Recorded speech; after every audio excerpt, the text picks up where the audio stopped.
December 4వ తేదీ గురువారం కేరళలో జరగబోతా ఉంది. దేవుడు ఆ కుటుంబాన్ని ఆస్వాదించినట్లుగా వారి కొరకు అందరూ ప్రార్థన చేయాలని ప్రభు పేరిట మనం చేస్తున్నాను. మరి దేవుడు తల్లిగారికి దీర్ఘాయుష్ని దేవుడు అనుగ్రహించారు. మరి దేవుడు ఎంతో కృప చూపారు. మరి వారు పిల్లలు వారు కలిగిన వారు అందరూ కూడా ఎంతో ఆశ్చర్యకరంగా దేవుడు ఉంచారు. మరి పిఎం సామెలయ్య గారి పెద్దయ్య గారి పెద్ద కుమార్తె అన్నమాట. మరి దేవుడు బహుమానంగా ఇచ్చినటువంటి కుమార్తెను ప్రేమించి దీర్ఘాయుష్ని దేవుడు అనుగ్రహించారు.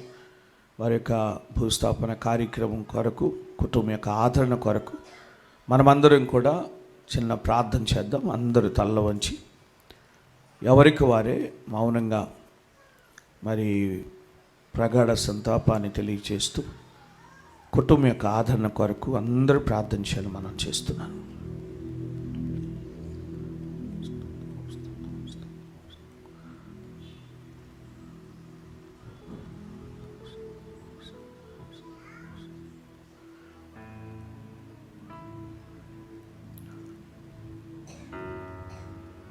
పరిశుద్ధుడా, ప్రేమగల తండ్రి, అయా ప్రభా, మా ప్రియులు ఐపీసీ సమస్త వ్యవస్థాపకులు కీర్తిశేషులు పిఎం సామెలయ్య గారిని, పెద్దమ్మగారు మేరమ్మ గారిని మీరు ఆశీర్వదించి వారికి మీరు అనుగ్రహించిన సంతానములో పెద్ద కుమార్తె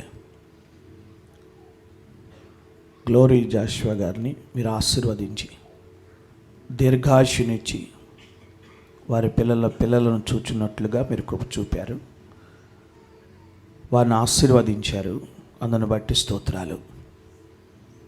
అయా ప్రభా, మీరు ఈ భూమి మీద వారికి ఇచ్చిన ఆయుష్ను బట్టి నేను స్తుతిస్తున్నాను. దీర్ఘాయుష్నిచ్చారు. మొన్నటి దినాన ప్రభా మీరు మీ మహిమలోకి చేర్చుకున్నారు. వారు తమ ప్రయాసలన్నీ కూడా మాని మీ మహిమలో వారు ఉండునట్లుగా మీరు ఆహ్వానించినందుకు స్తోత్రాలు. వారు విడిచి వెళ్ళిన కుటుంబానికి, అయా వారి బిడ్డలకు మీరే గొప్ప ఆదరణ దయచేసి మీరే కృప చూపమని ప్రార్థన చేస్తున్నాను.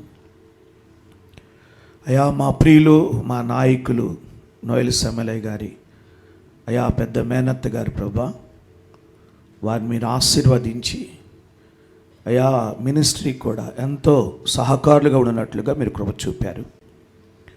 వారు చేసిన సేవలను బట్టి, వారు చూపిన ప్రేమను బట్టి, వారికి ఇచ్చిన కుటుంబాన్ని బట్టి మీకు స్తోత్రాలు చెల్లిస్తున్నా. మీ సేవకుని కుమార్తె, మీ సేవకురాలి కుమార్తె ప్రభా, మీరు దీర్ఘాయుష్ని ఇచ్చారు, మీ మహిమలో చేర్చుకున్నారు. వారిని అయా వారు విడిచిపెట్టి వెళ్ళిన కుటుంబానికి, బంధువులందరికీ గొప్ప ఆదరణ కలుగు చేసి 4వ తేదీ జరగబోతున్న భూస్థాపన కార్యక్రమం కూడా క్రమంగా జరిగించి మీ నామమునకు మహిమ తెచ్చుకోనమని, గొప్ప ఆదరణ కుటుంబాలకు దయచేయమని యేసుక్రీస్తు నామమున అడుగుచున్నాను మా పరమ తండ్రి. ఆమెన్, ఆమెన్, హల్లెలూయా. మంచిది. దేవుడు ఆ కుటుంబానికి ఆదరణ కలుగు చేయనట్లు మరొకసారి మనం అందరం 2 చేతులెత్తి దేవునికి స్తుతులు చెల్లించుదాం.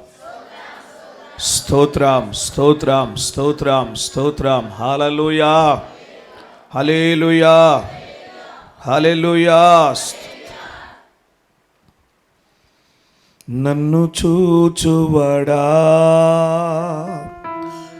నిత్యం కాచువాడా,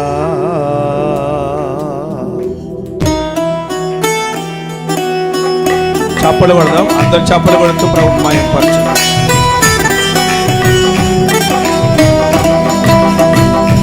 నన్ను చూచువాడా, నిత్యం కాచువాడా, నన్ను చూచువాడా, నిత్యం కాచువాడా, పరిశోధించి తెలుసుకున్నావు, నిత్యం ఆవరించావు, పరిశోధించి తెలుసుకున్నావు,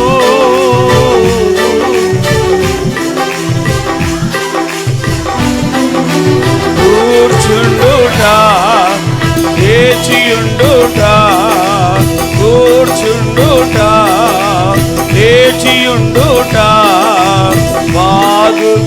ఎరిగి ఉన్నావు, రాజా బాగుగా ఎరిగి ఉన్నావు.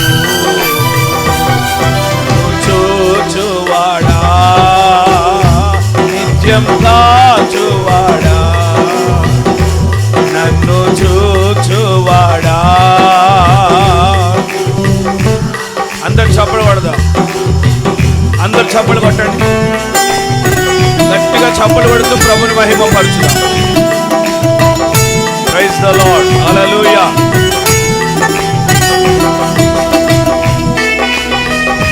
స్తోత్రం.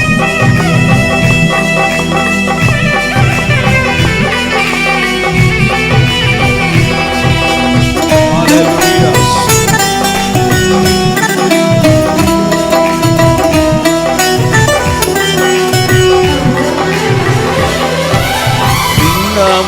భిన్నమునయుండగాని కన్నులకు మారుగై నేనుండలేదయ్యా.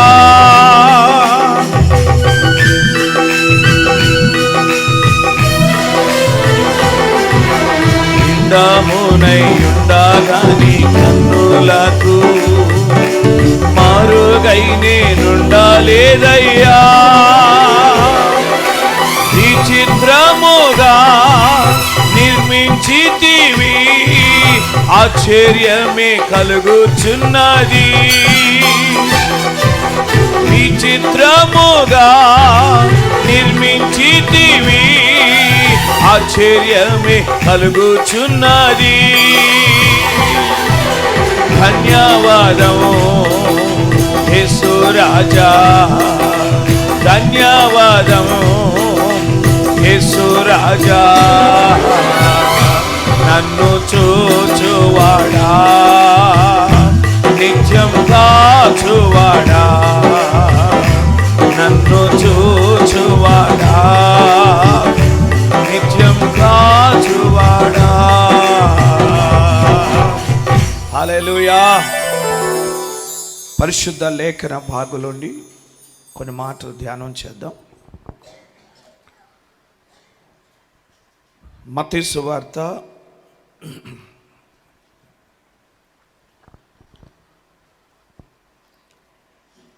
7వ అధ్యాయం 24వ వచనాన్ని మనం చదువుకుందాం. మత్తయి సువార్త 7వ అధ్యాయం 24వ వచనాన్ని చదవండి. కాబట్టి ఈ నా మాటలు విని వాటి చొప్పున చేయు ప్రతివాడును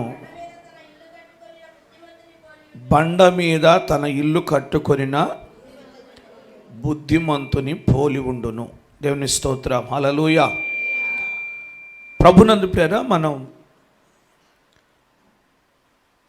మత్తయి సువార్త 5వ అధ్యాయంలో ప్రారంభమైనటువంటి కొండ మీద ప్రసంగాన్ని మనం ధ్యానం చేస్తున్నాం. ఈ ప్రసంగం యొక్క ముగింపులోకి మనం వచ్చాం. ఇది కొండ మీద ప్రసంగం. మత్తయి సువార్త 5వ అధ్యాయం, 6వ అధ్యాయం, 7వ అధ్యాయంలో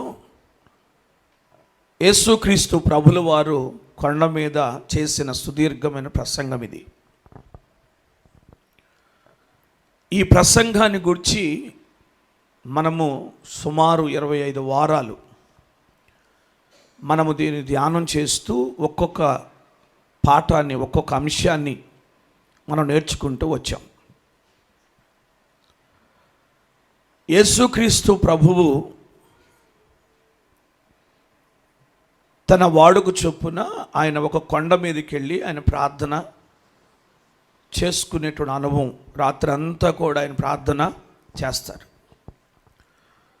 లూకా సువార్త 6వ అధ్యాయం 12వ వచనంలో యేసుక్రీస్తు ప్రభుల వారు కొండ మీదకి వెళ్ళి రాత్రంతా ప్రార్థన చేశాడు. 13వ వచనంలోకి వచ్చేసరికి ఉదయం అయినప్పుడు యేసుక్రీస్తు ప్రభువు తన శిష్యులను పిలిచి వారిని ఏర్పరచుకున్నాడు. ఆయన తన శిష్యులను పిలిచి వారిని ఏర్పరచుకున్నాడు.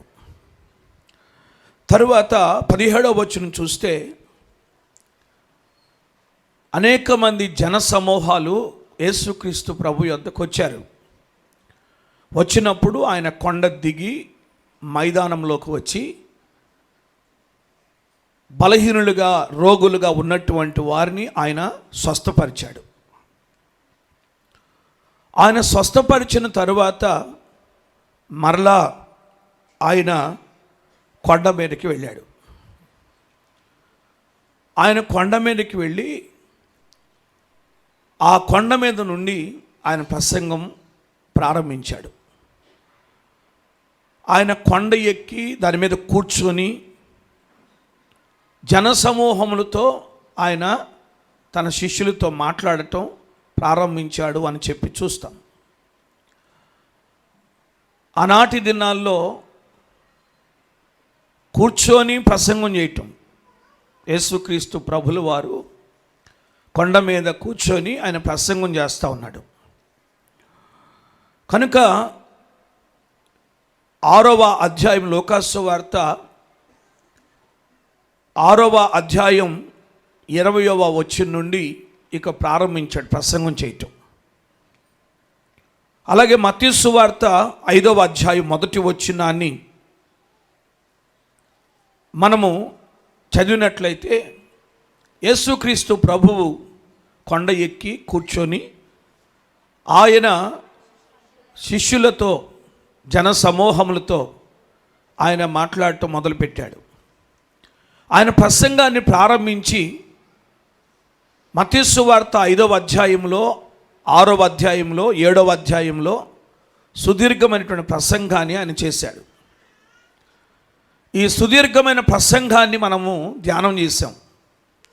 సుమారు 25 వారాల నుండి మనము ఈ ప్రసంగాన్ని మనము ధ్యానం చేశాం. ఇందులో సుమారు 21 అంశం కంటే కూడా ఎక్కువైన అంశాలు ఈ ప్రసంగంలో మనము ధ్యానం చేయటం జరిగింది. చాలా పాఠాలు, చాలా విషయాలు యేసుక్రీస్తు ప్రభువు తెలియచేసినట్లుగా మనము ధ్యానం చేశాం. అయితే ప్రసంగం ముగింపులోకి వచ్చేసరికి యేసుక్రీస్తు ప్రభు చెప్తున్నాడు, 7వ అధ్యాయం 24వ వచనంలో, ఈ నా మాటలు విని వాటి చొప్పున చేయువాడు బండ మీద తన ఇల్లు కట్టుకొనిన బుద్ధిమంతుని పోలి ఉన్నాడు అని చెప్తాడు. ఈ నా మాటలు విని వాటి చొప్పున చేసేవాడు బుద్ధిమంతుని పోలినవాడు, బండ మీద ఇల్లు కట్టుకొనిన బుద్ధిమంతుని పోలినవాడు. ఇంత సుదీర్ఘమైన ప్రసంగం చేసింది ఎందుకంటే ఆ మాటలు విని ఆ మాట చొప్పున చెయ్యాలి అని. ఆయన ఏమైతే మాట్లాడాడో, ఏమైతే ఆజ్ఞాపించాడో, ఏ కట్టడలు, ఏ శాసనాలు ఆయన తెలియచేశాడో వాటన్నిటి చొప్పున చేసి మనము ఆయనకు లోబడితే ఆయన మనల్ని ఎంతగానో ఆశీర్వదిస్తాడు. మరి ముఖ్యమైన విషయం ఏంటంటే, ఇశ్రాయేలు ప్రజలకి, యూదులకి, శాస్త్రులకు, పరిసయ్యులకు, సద్దూకాయులకు ఉన్నటువంటి ముఖ్యమైన ఆలోచన ఏంటంటే, నిత్యజీవానికి వారసులము కావాలంటే ఏం చేయాలి, పరలోక రాజ్యాన్ని స్వతంత్రించుకోవాలంటే మేము ఏమి చేయాలి అనేటువంటి ఆలోచనతో వాళ్ళు ఉన్నారు. అలాగే నికోదేము కూడా వచ్చి ప్రభువుని అడుగుతాడు, నిత్యజీవానికి వారసుని అవ్వాలంటే ఏం చేయాలి అని అడుగుతాడు. కనుక వాళ్ళ ఆలోచన అంతా కూడా నిత్యజీవం పొందాలి, పరలోక రాజ్యం పొందాలి. పరలోక రాజ్యం పొందాలంటే ఏం చేయాలి అనేటువంటి వాళ్ళ ఆలోచనలకు సమాధానముగా యేసుక్రీస్తు ప్రభువు ఈ ప్రసంగం చేసి వారితో చెప్తున్నాడు, ఈ నా మాటలు విని వాటి చొప్పున చేస్తే మీరు బండ మీద ఇల్లు కట్టుకున్న బుద్ధిమంతుని పోలి ఉంటారు. వాటి చొప్పున గనక చేయకపోతే, విని కూడా వాటి చొప్పున చేయకపోతే ఇసుక మీద ఇల్లు కట్టుకున్న వాని బుద్ధిహీనుని పోలి ఉంటారు. కనుక నా మాటలు విన్నారు కదా, నా ప్రసంగం విన్నారు కదా, నా బోధన విన్నారు కదా, ఈ మాటలు విన్నటువంటి మీరు ఈ మాటల చొప్పున చెయ్యండి అని చెప్పి యేసుక్రీస్తు ప్రభు ఆ జన సమూహాలకి తన శిష్యులకు అక్కడ తెలియచేసినట్లుగా మనం చూస్తాం. కనుక ఆయన ఈ మాటలు మాట్లాడినప్పుడు, ఆ మాటలు చెప్పి ముగించగానే ఆ బోధకు జన సమూహములంతా కూడా ఆశ్చర్యపడ్డారంట. 28వ వచనంలో చూస్తాం. 29వ వచనంలోకి వచ్చేసరికి ఎందుకు ఆశ్చర్యపడ్డారు అనంటే, యేసుక్రీస్తు ప్రభు చేసిన బోధ అది శాస్త్రుల బోధ వంటిది కాదు, అది పరిసయ్యుల బోధ వంటిది కాదు, అది అధికారముతో కూడిన బోధ అని చేశాడు. యేసుక్రీస్తు ప్రభు చేసిన బోధ అధికారముతో చేశాడు. ఇది శాస్త్రుల బోధ వంటి బోధ కాదు, ఇది పరిసయ్యుల బోధ వంటి బోధ కాదు, ఇది చాలా అధికారముతో ఆయన సూటిగా ఆయన బోధించాడు. కనుక అందుకే అందరూ కూడా వినిన వారు అందరూ ఏమయ్యారంట, ఆశ్చర్యపడ్డారు అని చెప్పి చూస్తాం. ఇది కొండ మీద ప్రసంగం. ఎక్కడ ప్రసంగం? ఇది కొండ మీద ప్రసంగం. ఆనాడు పాత నిబంధన గ్రంథంలో మనం పరిశీలన చేస్తే ఇశ్రాయేలుకి శాసనాలు ఇవ్వటానికి, కట్టడలు నేర్పటానికి, వారికి ఆజ్ఞలు ఇవ్వటానికి, వారి కొరకు, ఇశ్రాయేలు కొరకు దేవుడు మోషేను సీనాయి పర్వతం మీదకి రమ్మన్నాడు. ఆనాడు మోషే సీనాయి పర్వతం మీదకి వెళితే, సీనాయి పర్వతం మీద దేవుడు మోషేతో మాట్లాడాడు. అందరితో మాట్లాడలా, మోషే ఒక్కడితోనే మాట్లాడాడు. ఆజ్ఞలు ఇచ్చాడు, పలకలు ఇచ్చాడు. మనం చూస్తాం దేవుని వాక్యంలో నిర్గమాకాండం 20వ అధ్యాయం 6వ వచనం చదవండి ఒకసారి. నన్ను ప్రేమించి నా ఆజ్ఞలను గైకొను వారికి 1000 తరముల వరకు కరుణించువాడునై ఉన్నాను. దేవుని స్తోత్రం చెప్పండి. యేసుక్రీస్తు ప్రభు చెప్పిన మాట మనం చదివాం కదా, ఈ నా మాటలు విని వాటి చొప్పున చేయువాడు బండ మీద ఇల్లు కట్టుకొని బుద్ధిమంతుని పోలి ఉంటాడు అని చెప్పాడు కదా. పరలోక రాజ్యములో వాడు ప్రవేశిస్తాడని చెప్పాడు కదా. ఇప్పుడు మోషేకు ఆజ్ఞ ఇచ్చినప్పుడు మోషేతో చెప్తున్న మాట ఏంటంటే, ఎవరైతే ఈ మాటలు విని గైకొంటాడో, ఈ ఆజ్ఞలను అనుసరిస్తాడో, ఈ శాసనాలు అనుసరిస్తాడో, వారిని 1000 తరముల వరకు నేను కరుణిస్తాను అన్నాడు. 1000 తరాల వరకు నేను కరుణిస్తాను. కనుక ఈ నా మాటలు వినాలి అని చెప్పి అప్పుడు దేవుడు మోషేకు తెలియచేసి పంపించాడు. లేఖలో చూస్తాం 24వ అధ్యాయం నిర్గమాకాండం 12వ వచనం చదవండి ఒకసారి. అప్పుడు యెహోవా మోషేతో ఇట్లా నేను, నీవు కొండ ఎక్కి నా యొద్దకు వచ్చి అచ్చట ఉండుము, నీవు వారికి బోధించునట్లు నేను వ్రాసిన ఆజ్ఞలను, ధర్మశాస్త్రమును, రాతి పలకలను నేను నీకు ఇస్తాను. నేను స్తోత్రం, హల్లెలూయా. నీవు కొండ ఎక్కిరా, మోషేతో చెప్తున్నా, నువ్వు కొండ ఎక్కిరా, నువ్వు అక్కడికి వస్తే నేను నీకు వారికి ఏమి బోధించాలో, ఇశ్రాయేలుకి నువ్వేమి బోధించాలో, నువ్వు బోధించవలసిన విషయాలేంటో, ఆ కట్టడలేంటో, ఆజ్ఞలేంటో నేను నీకు తెలియచేస్తాను. రాతి పలకలు నేను నీకు ఇస్తాను అన్నాడు. ఆజ్ఞలు కలిగిన రాతి పలకలు, శాస్త్రములు కలిగిన రాతి పలకలు నేను నీకు ఇస్తాను, నువ్వు కొండ ఎక్కిరా అని చెప్పి దేవుడు మోషేని కొండ మీదకి రమ్మన్నాడు. దేవుని స్తోత్రం, హల్లెలూయా. 31వ అధ్యాయం 18వ వచనం చదవండి. నిర్గమాకాండం 31వ అధ్యాయం 18వ వచనం. మరియు ఆయన సీనాయి కొండ మీద మోషేతో మాట్లాడుట చాలించిన తరువాత ఆయన తన శాసనములు కలిగిన 2 పలకలను అనగా దేవుని వ్రేలుతో వ్రాసిన రాతి పలకలను అతనికి ఇచ్చాను. మోషే సీనాయి పర్వతం మీదకి రా అని పిలిచాడుగా. మోషే వెళ్ళాడు. మోషే వెళితే 2 రాతి పలకలు, అనగా తన చేతి వ్రాతతో, తన చేతి వ్రేలుతో వ్రాసినటువంటి 2 రాతి పలకలు మోషేకి ఇచ్చాడు. ఇచ్చి, ఇగో ఇవి నువ్వు బోధించాలి, ఇవి నువ్వు ప్రకటించాలి, ఇశ్రాయేలుకి వీటిని నేర్పించాలి అని చెప్పి 2 రాతి పలకలు ఇచ్చాడు. స్తోత్రం చెప్పండి. ఆ పలకలు తీసుకొని ఆ సీనాయి పర్వతం ఎక్కి ప్రభుతో మాట్లాడి, ప్రభు మాటలు విని, ప్రభు దగ్గర నుండి ఆ పలకలు తీసుకొని ఆయన పర్వతము దిగి వచ్చే నాటికి 40 రోజులు పట్టింది. స్తోత్రం చెప్పండి. హల్లెలూయా. ఆయన దిగి వచ్చాడు. ఆయన దిగి ఆ పలకలు తీసుకొని, ఆ శాసనాలు తీసుకొని, ఆ కట్టడలు తీసుకొని అతడు దిగి వచ్చాడు. దిగి వచ్చినప్పుడు క్రింద జరుగుతున్న పరిస్థితులు తారుమారైపోయినాయి. మోషే వచ్చే లోపులో ఇశ్రాయేలు అందరూ కూడా చెడిపోయారు, పాపంలో పడిపోయారు, దూడను చేసుకొని పూజిస్తున్నారు, విగ్రహారాధన చేస్తున్నారు. ఆ మోషేకి కోపం వచ్చేసింది వాళ్ళని చూసి.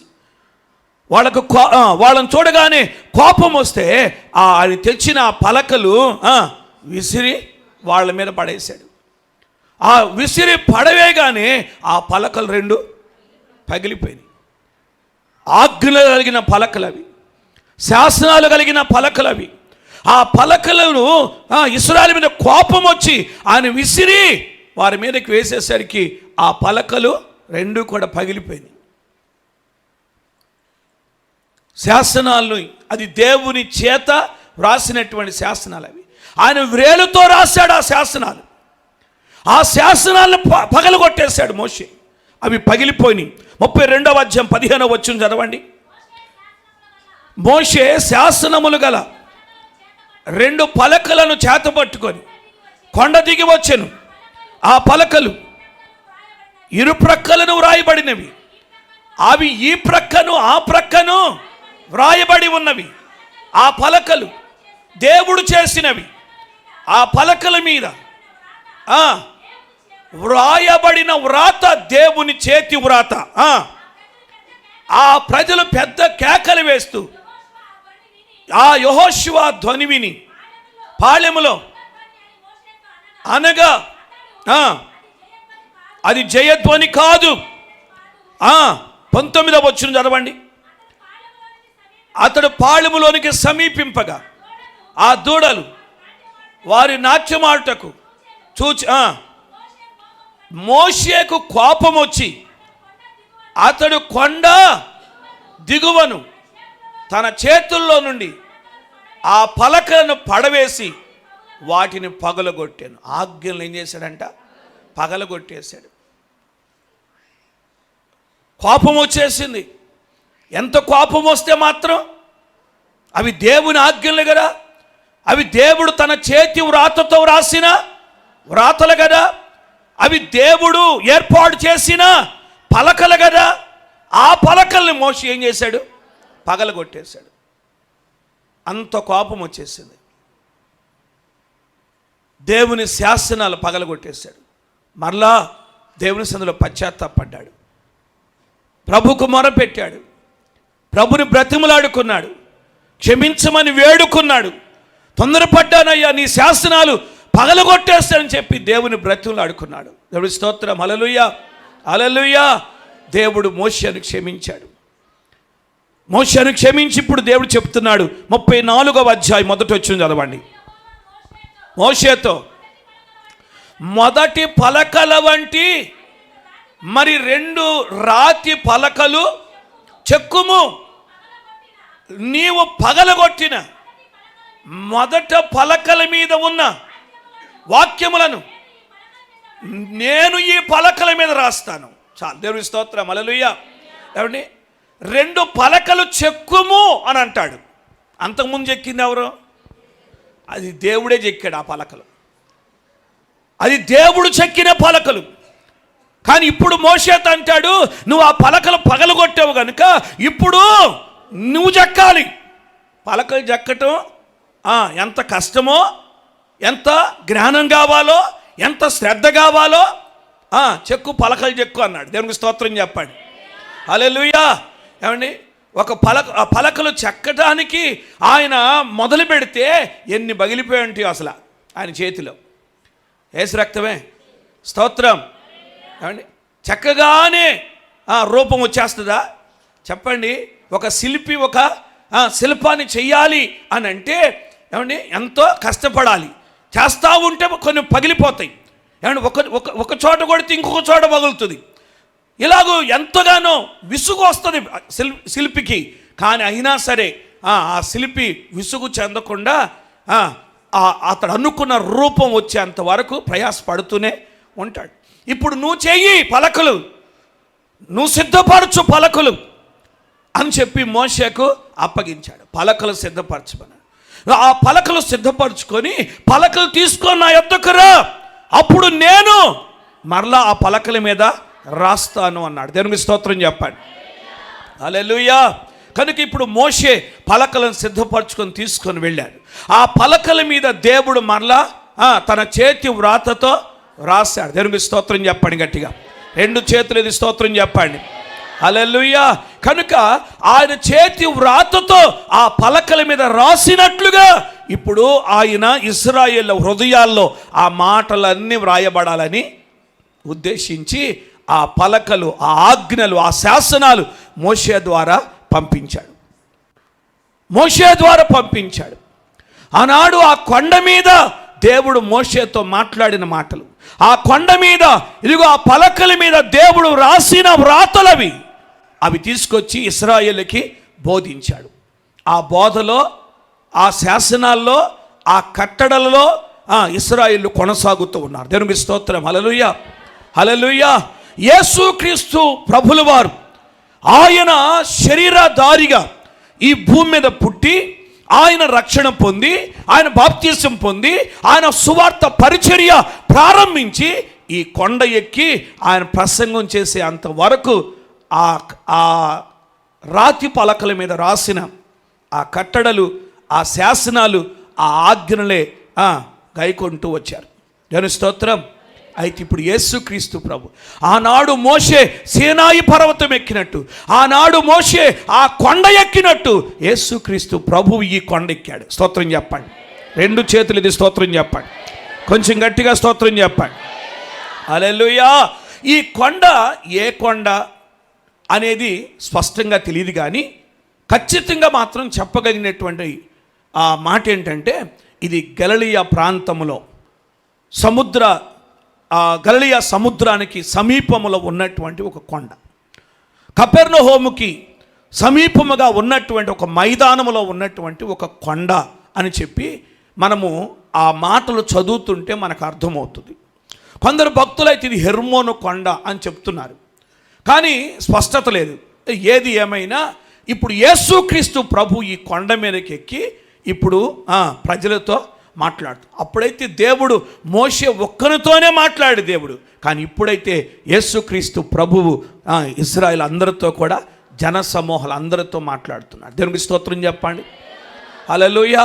యేసుక్రీస్తు ప్రభువు జన సమూహాలతో మాట్లాడుతున్నాడు, శిష్యులతో మాట్లాడుతున్నాడు. ఇప్పుడు ఆజ్ఞలన్నిటిని నూతన పరుస్తున్నాడు. ఇప్పుడు కొత్త విషయాలు ఆయన బోధిస్తున్నాడు, లోతైన విషయాలు ఆయన బోధిస్తున్నాడు, ఆయన ప్రకటిస్తున్నాడు. స్తోత్రం చెప్పండి గట్టిగా.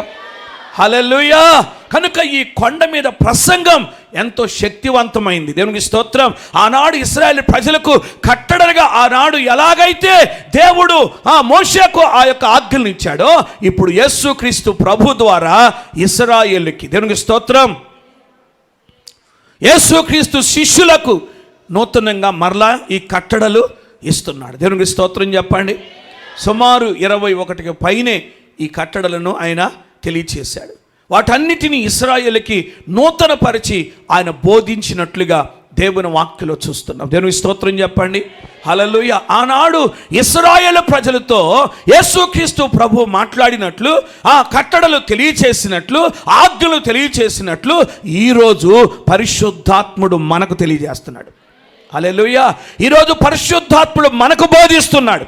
ఆనాడు యెహోవా మోషేకు బోధించాడు. ఆనాడు యేసుక్రీస్తు ప్రభువు ఇశ్రాయేలుకు జనసమూహాలకు శిష్యులకు బోధించాడు. ఈరోజు మనకు పరిశుద్ధాత్ముడు బోధిస్తున్నాడు. హల్లెలూయా. కనుక ఈ నా మాటలు విని వాటి చొప్పున ఎవడు చేస్తాడో వాడు బండ మీద ఇల్లు కట్టుకున్న బుద్ధిమంతుని పోలి ఉన్నాడు. కనుక ఈ మాటలు నిర్లక్ష్య పెట్టద్దు. ఇశ్రాయేలు ప్రజలు నిర్లక్ష్యము చేశారు.